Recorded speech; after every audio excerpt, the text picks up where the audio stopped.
Hello friends, ഇപ്പം നമുക്ക് probability chapter learning module 4-ന്റെ രണ്ടാമത്തെ വീഡിയോയിലേക്ക് വരാം. ഇതിവിടെ നമ്മൾ പഠിക്കാൻ പോകുന്നത് probability trees and conditional expected value ആണ്. Conditional expected value. അപ്പോൾ എന്താണ് ഈ കണ്ടീഷണൽ എക്സ്പെക്റ്റഡ് വാല്യൂ, എന്തിനാണ് പ്രോബബിലിറ്റി ട്രീസ് ഉപയോഗിക്കുന്നത് എന്നെല്ലാം പഠിക്കാം. ഇത് ആദ്യമേ ഞാൻ തിയറി ആയിരിക്കും എക്സ്പ്ലെയിൻ ചെയ്യുന്നത്, അതിനുശേഷം ഇത് വെച്ചിട്ട് നമുക്ക് എങ്ങനെ ന്യൂമറിക്കൽസ് സോൾവ് ചെയ്യാം എന്ന് നമുക്ക് നോക്കാം. ന്യൂമറിക്കൽസ് ആണ് എക്സാമിന് വരുന്നത്, സോ അവിടെ നമുക്ക് കൂടുതൽ ഫോക്കസ് കൊടുക്കാം. എങ്കിലും നമുക്ക് ആദ്യമേ എന്താണ് സംഗതി എന്ന് നമുക്ക് നോക്കാം. നമ്മൾ കഴിഞ്ഞ വീഡിയോയിൽ ഓൾറെഡി ഞാൻ പറഞ്ഞിരുന്നു, ഒരു മഹീന്ദ്രയുടെ സ്റ്റോക്കിന്റെ റിട്ടേൺ ആണ്. ആ സ്റ്റോക്കിന്റെ റിട്ടേൺ അടുത്ത പീരീഡിൽ അല്ലെങ്കിൽ നാളെ അല്ലെങ്കിൽ നെക്സ്റ്റ് ഇയറിൽ എന്ത് റിട്ടേൺ ആയിരിക്കും തരും, അതിന്റെ എക്സ്പെക്റ്റഡ് വാല്യൂ കണ്ടുപിടിക്കുകയാണ് നമ്മൾ ഈ ചാപ്റ്ററിൽ നമ്മൾ ചെയ്യുന്നത്. അപ്പം V already discuss that how monsoon will effect the stock returns of Mahindra. അതായത് നല്ല മൺസൂൺ വന്നാൽ നല്ല അഗ്രികൾച്ചറൽ ഔട്ട്പുട്ട് കിട്ടും. നല്ല അഗ്രികൾച്ചറൽ ഔട്ട്പുട്ട് വന്നാൽ ഫാമേഴ്സിന്റെ ഇൻകം കൂടും. ഇൻകം കൂടിയാൽ അവർ കൂടുതൽ ട്രാക്ടേഴ്സ് മേടിക്കും. കൂടുതൽ ട്രാക്ടേഴ്സ് മേടിച്ചാൽ മഹീന്ദ്രയുടെ റവന്യൂ കൂടും. അങ്ങനെ ആ മഹീന്ദ്രയുടെ സ്റ്റോക്കിന്റെ റിട്ടേണും കൂടും. തിരിച്ച് ആണ് മൺസൂൺ വന്നില്ലെങ്കിൽ നടക്കുന്നത്. നമുക്ക് ഒരു പോയിന്റ് മനസ്സിലാക്കേണ്ടത് എന്താണെന്ന് വെച്ചാൽ, a good monsoon does not always guarantee high stock returns for Mahindra, and alternatively a bad monsoon does not mean that Mahindra will give negative returns. എന്താണെന്ന് നമുക്ക് നോക്കാം. Yes, generally a good monsoon means positive returns for Mahindra. Generally positive returns ആണ്. Good monsoon വന്നാൽ positive returns തന്നെ കിട്ടും. But there is a small chance that due to the good monsoon farmers may get a poor crop price due to oversupply. Good harvest but low income. Oversupply കാരണം അവർക്ക് ഉദ്ദേശിച്ച വില കിട്ടുന്നില്ല. അങ്ങനെ ഫാമേഴ്സിന്റെ income കുറയുന്നു. അതല്ല ഇൻപുട്ട് കോസ്റ്റ്, ഇപ്പം നടക്കുന്ന യുദ്ധം പോലെ എന്തെങ്കിലും ജിയോ പൊളിറ്റിക്കൽ ഇഷ്യൂ വന്നാൽ ഇൻപുട്ട് കോസ്റ്റ് കൂടും, ഫ്യൂവൽ ഫെർട്ടിലൈസേഴ്സ് കൂടി, അങ്ങനെ ഫാമേഴ്സിന്റെ കയ്യിലിരിക്കുന്ന ഇൻകവും കുറയും. പിന്നെ മഹീന്ദ്ര മാത്രമല്ല ട്രാക്ടർ വിൽക്കുന്നത്, വേറെയും കമ്പനീസ് ട്രാക്ടർ വിൽക്കും. സോ അവര് നല്ല ഓഫർ, നല്ല ഡിസ്കൗണ്ട് ഒക്കെ കൊടുത്താൽ അങ്ങോട്ടേക്ക് ഫാർമേഴ്സ് പോയി ട്രാക്ടേഴ്സ് മേടിക്കും. അതായത് നല്ല മൺസൂൺ വന്നെന്ന് കരുതി യെസ് ജനറലി മഹീന്ദ്രയുടെ സ്റ്റോക്ക് പോസിറ്റീവ് റിട്ടേൺ തരണം. പക്ഷെ അത് there is a small chance that Mahindra will end up in negative return also. ഇനി നേരെ തിരിച്ച്, a bad monsoon should mean negative returns generally. Yes, generally bad monsoon will negatively affect the Mahindra stock returns, but there is a small chance that government relief programs may support the farmer income, or irrigated regions may produce decent harvest independent of rainfall, or Mahindra's non-tractor business may have a strong year. അതായത് negative monsoon bad ആണെങ്കിലും നമ്മുടെ മഹീന്ദ്രയ്ക്ക് positive returns വരാനുള്ള ഒരു ചെറിയ സാധ്യതയുണ്ട്. ആ സാധ്യതകളാണ് ഇവിടെ പറഞ്ഞത്. ഇത് എന്തിനാണ് ഞാൻ പറയുന്നത് എന്ന് വെച്ചാൽ, നമ്മൾ അങ്ങോട്ട് പോകുമ്പോഴത്തേക്കും ഞാൻ ഇതുമായിട്ട് റിലേറ്റ് ചെയ്യും. ജസ്റ്റ് ഇത് നിങ്ങൾ ഇൻഫോർമേഷന് വേണ്ടി പഠിച്ചു വെച്ചിരുന്നാൽ മതി. അതായത് ഒരു ഗുഡ് മൺസൂൺ ആണ് നമുക്ക് കിട്ടുന്നതെങ്കിൽ മഹീന്ദ്രയുടെ സ്റ്റോക്ക് ജനറലി പോസിറ്റീവ് റിട്ടേൺസ് തരും. Yes, but there is a small chance that it can also give us negative returns. And bad monsoon means yes, they will give negative returns generally on Mahindra, but there is a small chance that Mahindra's stock could be positive. Since we are clear with this, let us keep those aside and focus on the core issue. എന്താണ് നമ്മൾ ഇവിടെ focus ചെയ്യുന്ന core issue എന്ന് പറയുന്നത്? What are we trying to do here? As an investor, our aim is to identify the expected return of Mahindra in the upcoming period and to make investment decisions accordingly. അടുത്ത പീരീഡിൽ കഴിഞ്ഞ datas വെച്ചിട്ട് നമ്മൾ അടുത്ത പീരീഡിൽ എങ്ങനെയായിരിക്കും returns generate ആവാൻ പോകുന്നത്, എക്സ്പെക്റ്റഡ് റിട്ടേൺ എന്തായിരിക്കും എന്ന് അറിഞ്ഞിട്ട് അതിനനുസരിച്ച് ട്രേഡിംഗ് ഡിസിഷൻസ് എടുക്കാനാണ്. We already discuss that one way to identify the expected outcome അല്ലെങ്കിൽ എക്സ്പെക്റ്റഡ് റിട്ടേൺ എന്ന് പറയുന്നത്, simply take all the historical data and find its sample mean. അതായത് ഹിസ്റ്റോറിക്കൽ ഡേറ്റ എടുത്ത് അതിന്റെ സാമ്പിൾ മീൻ എന്ന് പറയുന്നത് ഒരു expected value of the future ആണ്, അല്ലെ? അത് വൺ മെത്തേഡ് ആണ് നമ്മൾ പഠിച്ചത്.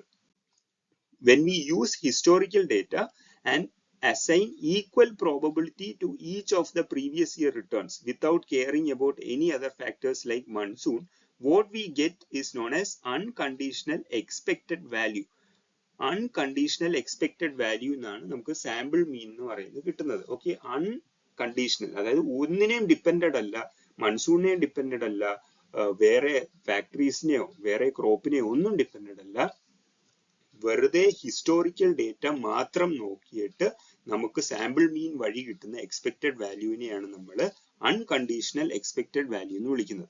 It is called unconditional because it is not dependent upon any third party effects, only the past outcome, and every past outcome is treated as equally likely to repeat. ഞാൻ കഴിഞ്ഞ വീഡിയോയിൽ പറഞ്ഞിരുന്നു, എല്ലാ return ഡേറ്റയ്ക്കും നമ്മൾ equal probability assign ചെയ്ത് കൊടുക്കുകയാണ്, even if it is an outlier.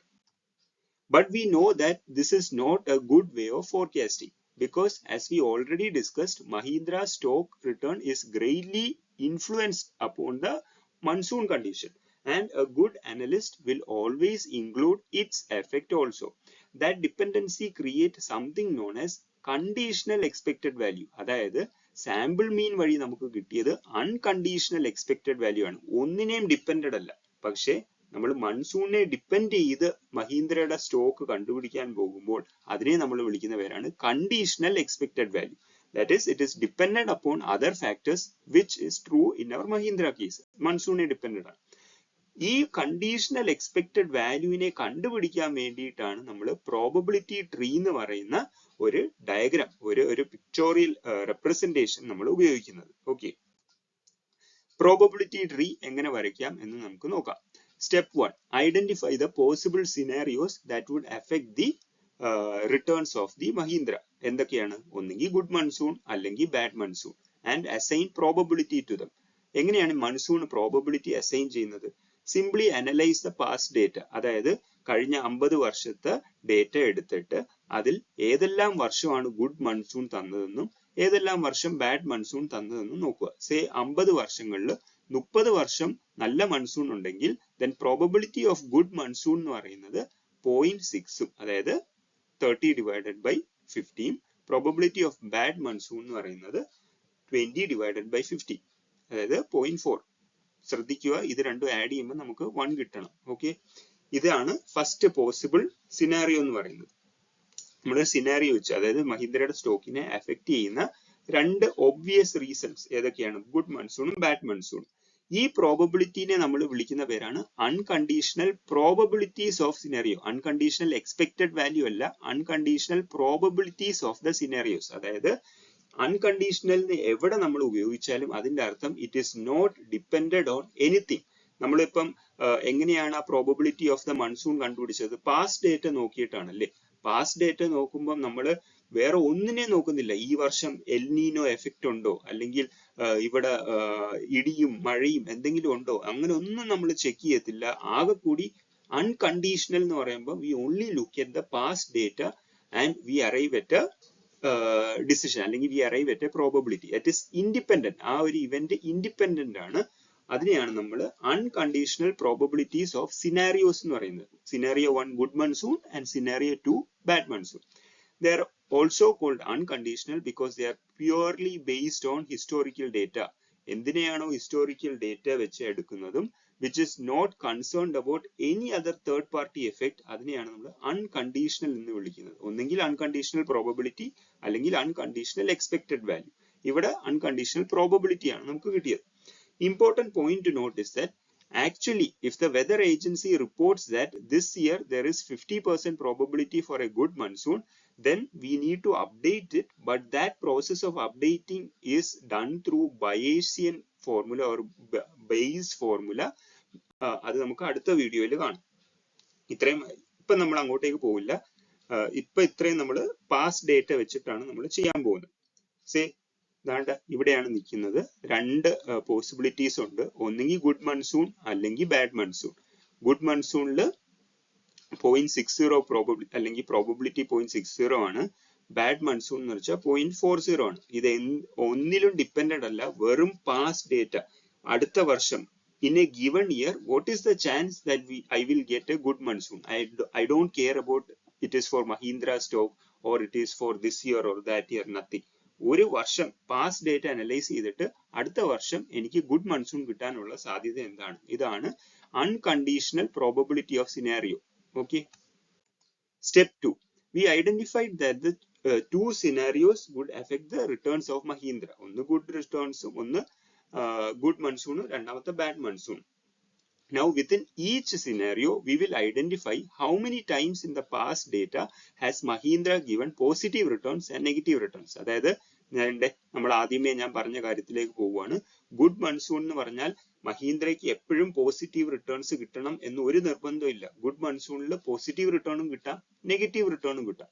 So good monsoon scenario 1-നകത്ത് good മൺസൂണിലെ പോസിറ്റീവ് റിട്ടേൺസ് എത്ര തവണ വന്നു, നെഗറ്റീവ് റിട്ടേൺസും എത്ര തവണ വന്നു എന്നും നമ്മൾ പാസ്റ്റ് ഡേറ്റ വെച്ച് ചെക്ക് ചെയ്യും. സിമിലർലി ബാഡ് മൺസൂണിന്റെ സമയത്തും ഗുഡ് റിട്ടേൺസ് എത്ര, ഹൈ റിട്ടേൺസ് എത്ര വന്നു, നെഗറ്റീവ് റിട്ടേൺസ് എത്ര വന്നു എന്ന് നമ്മൾ ചെക്ക് ചെയ്യും.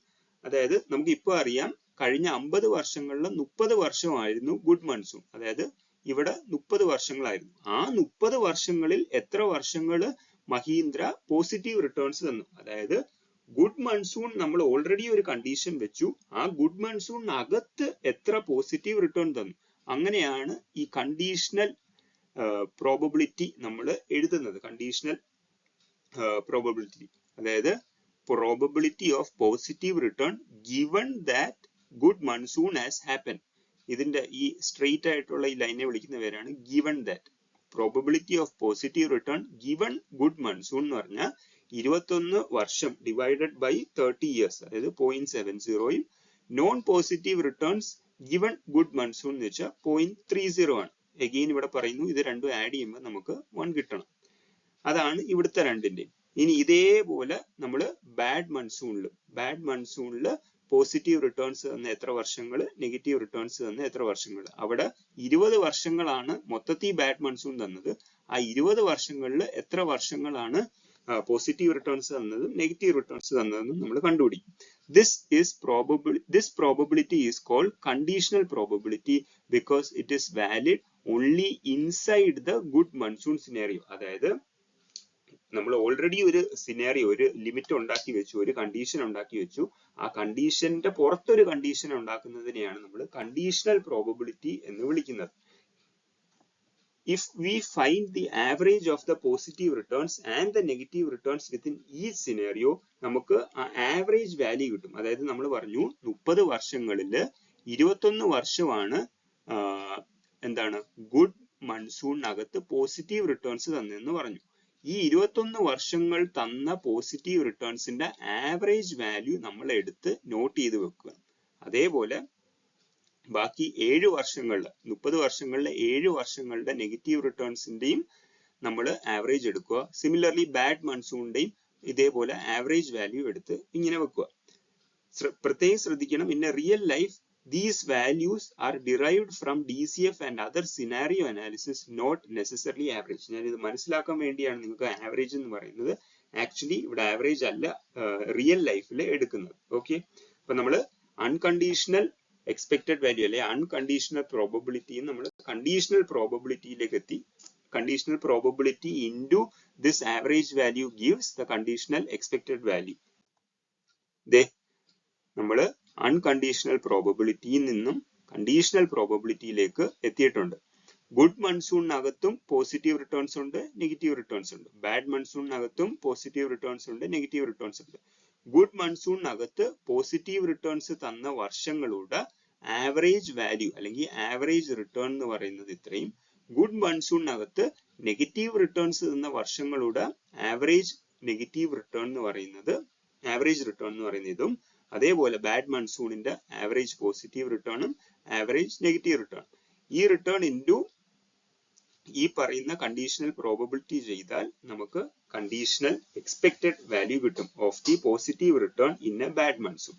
ഇതിനെ mutually exclusive and exhaustive events എന്നാണ് വിളിക്കുന്നത്. അതായത് ഇത് മാത്രമേ ഉള്ളൂ ഇവിടെ നടക്കാനുള്ള ഇവന്റ്സും ഇതിനപ്പുറത്തേക്ക് ഒന്നുമില്ല. അതായത് ഞാൻ ഇത് ആഡ് ചെയ്താൽ, ഞാൻ നേരത്തെ പറഞ്ഞിരുന്നു ഇത് ആഡ് ചെയ്താൽ എനിക്ക് 1 കിട്ടണം, ഇത് ആഡ് ചെയ്താലും 1 കിട്ടണം, ഇത് ആഡ് ചെയ്താലും എനിക്ക് 1 കിട്ടണം. അതായത് mutually exclusive and exhaustive events, ഇതിനകത്തുള്ളത് മാത്രമേ ഇവന്റ് ആയിട്ട് ഉള്ളൂ. അതിന്റെ അപ്പുറത്തേക്ക് ഒന്നുമില്ല. അതിനകത്തുള്ള ഇവന്റ് എല്ലാം ഞാൻ എടുത്തിട്ടും ഉണ്ട്. What we created is called the probability tree. We use the probability tree to find out the conditional expected values within each scenario. ഞാൻ പറഞ്ഞു നമുക്ക് നേരത്തെ കിട്ടിയത് കണ്ടീഷണൽ പ്രോബബിലിറ്റി ആണ്. അത് ഇൻറ്റു ആ ആവറേജ് വാല്യൂ ചെയ്താൽ നമുക്ക് കണ്ടീഷണൽ എക്സ്പെക്ടഡ് വാല്യൂ അല്ലെ കണ്ടീഷണൽ എക്സ്പെക്ടഡ് റിട്ടേൺ കിട്ടും. That is the expected return generated by Mahindra in a good monsoon എന്ന് പറയുന്നത് 0.70 into 20% plus 0.30 into -5% ചെയ്താൽ ഗുഡ് മൺസൂണിൽ മഹീന്ദ്ര തരുന്ന റിട്ടേൺസിന്റെ വാല്യൂ നമുക്ക് കിട്ടും. അത് +12.5% ആണ്.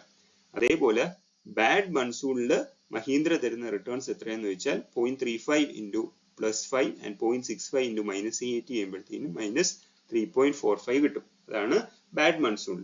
Now we can use this conditional expected values to arrive back at the unconditional expected value. അതാണ് ഇവിടുത്തെ ഹൈലൈറ്റ്. നമുക്ക് കണ്ടീഷണൽ എക്സ്പെക്ടഡ് വാല്യൂ വെച്ചിട്ട് തിരിച്ച് അൺകണ്ടീഷണൽ എക്സ്പെക്ടഡ് വാല്യൂ. എന്താണ് അൺകണ്ടീഷണൽ എക്സ്പെക്ടഡ് വാല്യൂ? വെറും ഹിസ്റ്റോറിക്കൽ ഡേറ്റ ഉപയോഗിച്ച് സാമ്പിൾ മീൻ വഴി നമ്മൾ കണ്ടുപിടിച്ചതിനെയാണ് അൺകണ്ടീഷണൽ എക്സ്പെക്ടഡ് വാല്യൂ എന്ന് പറയുന്നത്. അതിലേക്ക് നമുക്ക് എത്തിപ്പെടാൻ പറ്റും using the conditional expected value. The process of finding unconditional expected value from the conditional expected value is called the law of total expectation. അതായത് conditional expected return in a good monsoon into the probability of the good monsoon. അതായത് നമുക്ക് കിട്ടിയത് conditional expected return in a good monsoon 12.5% ആണ്. അത് into probability of good monsoon plus 0.4 into -3.4 അതായത് bad monsoonന്റെ conditional return into അവിടുത്തെ പ്രോബബിലിറ്റിയും ചെയ്യുമ്പോൾ നമുക്ക് unconditional expected value കിട്ടും. നമ്മൾ ആവറേജ് വാല്യൂ എടുത്തത് കൊണ്ടാണ്, ഞാൻ പറഞ്ഞു നമ്മൾ ഇവിടെ ആവറേജ് വാല്യൂ എടുത്തത് കൊണ്ടാണ് സാമ്പിൾ മീൻ വഴി കിട്ടുന്ന അൺകണ്ടീഷണൽ എക്സ്പെക്ടഡ് വാല്യൂ നമുക്ക് പ്രോബബിലിറ്റി ട്രീ വഴി കിട്ടുന്ന അൺകണ്ടീഷണൽ എക്സ്പെക്ടഡ് വാല്യൂയും സെയിം ആവുന്നത്. പക്ഷേ in A real life analyst ഒരിക്കലും ഇവിടെ ആവറേജ് വാല്യൂസ് എടുക്കില്ല. പകരം അവരുടെ അനാലിസിസ് വഴി അവരുടെ ഫോർവേഡ് ലുക്കിംഗ്, അതായത് ആവറേജ് വാല്യൂ എല്ലാം പാസ്റ്റ് ലുക്കിംഗ് ആണ്, പ്രീവിയസ് ലുക്കിംഗ് ആണ്, ഹിസ്റ്റോറിക്കൽ ഡേറ്റ. അനലിസ്റ്റ് എപ്പോഴും ഫോർവേഡ് ലുക്കിംഗ് ആയിട്ട് ഈ വാല്യൂസ് കണ്ടുപിടിക്കും. അതാണ് ഇവിടുത്തെ. അങ്ങനെ കണ്ടുപിടിക്കുമ്പോഴത്തേക്കിനും ഈ സാമ്പിൾ മീൻ്റെ വഴി കിട്ടുന്ന unconditional expected value probability tree വഴി കിട്ടുന്ന അൺകണ്ടീഷണൽ എക്സ്പെക്ടഡ് വാല്യൂം സെയിം ആവില്ല. പക്ഷെ ഇവിടെ അത് സെയിം ആവും, കാരണം നമ്മൾ ഇവിടെ ആവറേജ് വാല്യൂ ആണ് എടുത്തിരിക്കുന്നത്. അടുത്ത് നമുക്ക് ടോട്ടൽ പ്രോബബിലിറ്റി റൂൾ എന്താണെന്ന് നോക്കാം. നമുക്ക് law of total unexpected value unconditional വാല്യൂവിന്റെ പോലെ തന്നെയാണ് ടോട്ടൽ പ്രോബബിലിറ്റി റൂൾ. അതായത് ഇപ്പം ഇതാണ് നമ്മുടെ ഗ്രാഫ്. ഈ ഗ്രാഫ് നോക്കിയിട്ട് ഒരാൾ ചോദിക്കുകയാണ്, what is the overall probability that Mahindra gives positive returns? മൊത്തത്തിൽ മഹീന്ദ്ര പോസിറ്റീവ് റിട്ടേൺസ് തരാനുള്ള സാധ്യത എന്തൊക്കെയാണ്? ഇവിടെ ഒരു പോസിറ്റീവ് റിട്ടേൺസ് ഉണ്ട്, ഇവിടെ ഒരു പോസിറ്റീവ് റിട്ടേൺസ് ഉണ്ട്. സോ മൊത്തത്തിലുള്ള പ്രോബബിലിറ്റി എന്താണെന്ന് ചോദിക്കുമ്പോൾ ഈ 0.60 into 0.70 പ്ലസ് 0.40 into 0.35 ചെയ്യുമ്പോഴത്തേക്കിനും നമുക്ക് 0.56 കിട്ടും. അതാണ് പ്രോബബിലിറ്റി ഓഫ് പോസിറ്റീവ് റിട്ടേൺസ് എന്ന് പറയുന്നത്. ഓക്കെ, ഇതാണ് ടോട്ടൽ പ്രോബബിലിറ്റി റൂൾ എന്ന് പറയുന്നത്. The probability of an event is a weighted average of the probabilities of the event given a set of scenarios. ഇത് നിങ്ങൾ മനസ്സിലാക്കി വെക്കുക, കാരണം അടുത്ത ടോപ്പിക് ബേസ് ഫോർമുലയിൽ ഇത് ഇമ്പോർട്ടന്റ് ആണ്. അതായത് probability of an event, that is probability of a positive return, is a weighted average of the probabilities of all of that event. അതായത് 0.70 weighted average 0.7 into 0.60 into 0.35 into 0.40 weighted average of all the positive returns given a set of scenarios. ഇനി നമുക്ക് numerical എക്സാമ്പിളിലേക്ക് പോവാം. ഇത്രയും നേരം പഠിച്ചത് നിങ്ങൾക്ക് ഒന്നും മനസ്സിലായില്ലെങ്കിലും പ്രശ്നമില്ല. ന്യൂമറിക്കൽ സോൾവ് ചെയ്യുമ്പോഴത്തേക്കും നിങ്ങൾക്ക് എല്ലാം മനസ്സിലാവും. അല്ലെങ്കിൽ ഇതാണ് നിങ്ങളുടെ എക്സാം ഓറിയന്റഡ് ആയിട്ട് കൂടുതൽ ശ്രദ്ധിക്കേണ്ടത്. ക്വസ്റ്റ്യൻ എന്ന് പറയുന്നത്, നമുക്ക് ഒരാൾ വന്നിട്ട് ലോൺ ഡീഫോൾട്ട് ചെയ്തു, അയാൾ തിരിച്ചടയ്ക്കുന്നില്ല. അപ്പൊ അയാളുടെ കയ്യിൽ നിന്ന് നമുക്ക് തിരിച്ച് ലോൺ പിടിക്കാം. അവർ തന്നിരിക്കുന്ന ഇൻഫോർമേഷൻ എന്തൊക്കെയാന്ന് വെച്ചാൽ, എവറി ഇയർ ആ പുള്ളിക്കാരൻ that person will be within India 75% and outside India 25%. ഇത് കേൾക്കുമ്പോൾ തന്നെ നിങ്ങൾ മനസ്സിലാക്കിക്കോണം, ഒരു ബന്ധമില്ല, ലോൺ റിക്കവറി ആയിട്ട് ഒരു ബന്ധമില്ലാത്ത ഒരു ഇൻഫോർമേഷൻ ആണ്. അതായത് it is an independent event or it is an unconditional probability of the scenario. ഇന്ത്യയിൽ ഉള്ളതും ഇല്ലാത്തതും തമ്മിൽ ലോൺ റിക്കവറി ആയിട്ട് എന്താ ബന്ധം? ഇല്ലേ? അതാണ് ഇവിടുത്തെ ഇൻഡിപെൻഡന്റ് ഇവന്റ് അല്ലെങ്കിൽ unconditional probability of the scenario. ഇനി പുള്ളിക്കാരൻ ഇന്ത്യനകത്ത് ഉണ്ടെങ്കിൽ the probability of recovering 0.90 per USD $1 principal value. അതായത് മൊത്തത്തിൽ കൊടുത്ത ലോണിന്റെ 90% റിക്കവർ ചെയ്യാനുള്ള പ്രോബബിലിറ്റി എന്ന് വെച്ചാൽ 45%ഉം 80% റിക്കവർ ചെയ്യാനുള്ളത് 0.55 അല്ലെങ്കിൽ 55% ആണ്. അത് ഇന്ത്യക്ക് അകത്താണെങ്കിലാണ്. ഇനി ഇന്ത്യയുടെ വെളിയിലാണെങ്കിൽ probability of recovering 50% of the loan എന്ന് പറയുന്നത് 85%ഉം probability of recovering 40% of the loan എന്ന് പറയുന്നത് 15%ഉം ആണ്. അതിനെ ഫസ്റ്റ് സ്റ്റെപ്പ് നമ്മൾ ഏതൊരു ന്യൂമറിക്കൽ ഫോർമുല ഈ പ്രോബബിലിറ്റിയിൽ ന്യൂമറിക്കൽ വന്നാൽ ഫസ്റ്റ് സ്റ്റെപ്പ് എന്ന് പറഞ്ഞാൽ പ്രോബബിലിറ്റി ട്രീ അങ്ങോട്ട് വരയ്ക്കുക. അതായത് ഇൻഫോർമേഷൻ വെച്ചിട്ട് പ്രോബബിലിറ്റി ട്രീ വരയ്ക്കുക. അതിനുശേഷം മാത്രം ക്വസ്റ്റ്യനിലേക്ക് നോക്കുക. എന്താണ് ക്വസ്റ്റ്യനിൽ പറഞ്ഞിരിക്കുന്നത്? പുള്ളിക്കാരൻ ഇന്ത്യയിലുള്ളത് സിനാരിയോ 1 0.75 75%, ഇന്ത്യയിൽ വെളിയിൽ 25%. ഇനി ഓരോ സിനാരിയോയിലും ഇന്ത്യക്ക് അകത്തുണ്ടെങ്കിൽ 0.90 റിക്കവർ ചെയ്യാനുള്ള പ്രോബബിലിറ്റി എന്ന് വെച്ചാൽ 0.45ഉം പിന്നെ 0.55 ആണ് 0.80 റിക്കവർ ചെയ്യാനുള്ള ഇവന്റ്. അതേപോലെ 0.50 ആൻഡ് 0.40 ഇന്ത്യയുടെ വെളിയിലാണെങ്കിൽ അതും നമ്മൾ ഇവിടെ എഴുതി വെക്കുക. ഈ വാല്യൂസ് കണ്ടോ? ഇതെന്ന് വെച്ചാൽ ഇതിന്റെ ഇൻഡിപെൻഡന്റ് നമ്മുടെ ടോട്ടൽ പ്രോബബിലിറ്റി റൂൾ വഴി കിട്ടുന്നതാണ്. 0.75 into 0.45 എന്ന് പറയുന്നതാണ് 0.3375. അതായത് what is the probability of recovering only 0.90 per 1 USD when he is inside India. അതാണ് ഈ പ്രോബബിലിറ്റീസ്. ഇതും നമ്മൾ എല്ലാത്തിന്റെയും കണ്ടുപിടിക്കണം. ഇത് രണ്ടും ആഡ് ചെയ്യുമ്പോൾ 1 കിട്ടണം. ഇത് രണ്ടും ആഡ് ചെയ്യുമ്പോൾ 1 കിട്ടണം. ഇത് രണ്ടും ആഡ് ചെയ്യുമ്പോൾ 1 കിട്ടണം. ഇത് മൊത്തത്തിൽ ആഡ് ചെയ്യുമ്പോൾ എനിക്ക് 1 കിട്ടണം. ഇത് രണ്ടും കൂടെ ആഡ് ചെയ്താൽ എനിക്ക് ഈ വാല്യൂ കിട്ടണം. ഇത് രണ്ടും കൂടെ ആഡ് ചെയ്താൽ എനിക്ക് ഈ വാല്യൂ കിട്ടണം. ഓക്കെ, ഞാൻ ജസ്റ്റ് നിങ്ങളുടെ കാൽക്കുലേഷൻസ് ശരിയാണോ എന്ന് അറിയാൻ വേണ്ടിയുള്ള ട്രിക്സ് പറഞ്ഞു തന്നേ ഉള്ളൂ. ഇനി നമുക്ക് ക്വസ്റ്റ്യനിലേക്ക് പോവാം. What is the expected recovery in the first scenario? ആദ്യത്തെ സിനാരിയോയിൽ മാത്രമുള്ള എക്സ്പെക്ടഡ് റിക്കവറി എത്രയാണ്? സിമ്പിൾ അല്ലേ? 0.90 into 0.45 പ്ലസ് 0.80 into 0.55. അതാണ് ഇവിടെ കിട്ടുന്ന നമുക്ക് ആൻസർ. ഇവിടെ ഇത് സിലബസിൽ ഇല്ല എങ്കിലും പഠിച്ചിരിക്കുക. ഇവിടെ വേരിയൻസ് ആണ് ചോദിക്കുന്നതെങ്കിൽ നമുക്ക് ഈ ആൻസർ കിട്ടുമല്ലോ. ഈ 0.45 into 0.90 ഇത് ചെയ്യുമ്പോൾ ആ answer minus 0.90 the whole squared into 0.45 plus 0.55 into 0.80 minus ഈ ആൻസർ ചെയ്യുമ്പോഴത്തേക്കും നമുക്ക് കണ്ടീഷണൽ വേരിയൻസ് എന്ന് പറയുന്ന ഒരു ഇത് കിട്ടും. അത് ഞാൻ ജസ്റ്റ് പറഞ്ഞതേ ഉള്ളൂ.